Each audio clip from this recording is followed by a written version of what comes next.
Pour ne rien manquer, abonnez-vous maintenant. 6h50 sur Sud Radio, c'est bon à savoir, face à la bronchiolite qui revient en force là, en ce moment. Il y a un traitement préventif. Nous sommes avec Roger Rua, qui est médecin généraliste. Bonjour. Bonjour. Alors, en quoi consiste ce traitement alors et comment fonctionne-t-il ?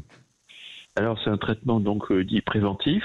C'est un médicament qui est en fait un anticorps monoclonal qui a été fabriqué par les laboratoires à partir du virus le plus fréquent dans la bronchiolite, le virus syncytial respiratoire, et qui agit donc comme un destructeur du virus dès lors qu'il va être au contact. C'est-à-dire que par rapport à un vaccin, on a préfabriqué l'anticorps, et c'est l'anticorps directement qu'on injecte à l'enfant, au nourrisson. Ouais, un peu comme on le fait pour prévenir aussi de la grippe, notamment chez les personnes les plus âgées, quoi. Oui, un petit peu de la même façon. Ouais. Alors, et ça, il faut le faire en ce moment ou c'est déjà trop tard ?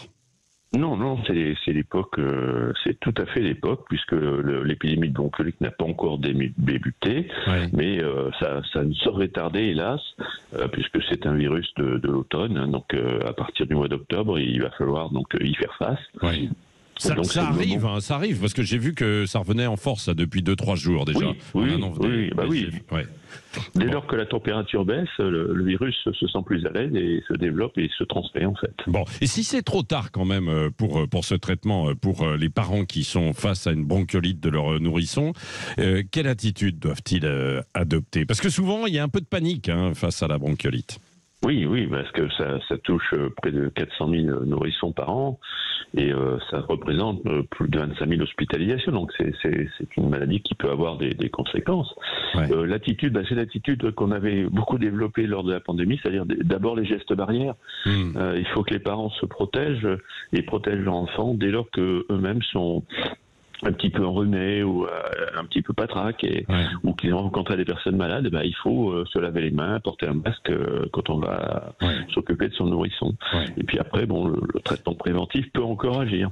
Ouais. À propos de porter le masque, Roger, vous conseillez là de le porter quand on sent qu'on n'est pas très bien, parce que j'ai vu, je vais en fâcher certains sans doute, mais qu'il y avait quand même le retour un peu du Covid. Oui, je pense que le masque a son intérêt majeur lorsque on est soi-même malade pour protéger les autres. C'est vraiment l'intérêt du masque. Dans toutes les autres situations, il a été malheureusement démontré qu'il n'avait pas grande efficacité pour la diffusion du virus. Oui, absolument. Merci beaucoup, Roger Rua, médecin généraliste, d'avoir été avec nous. Donc, il y a un traitement préventif face à la bronchiolite.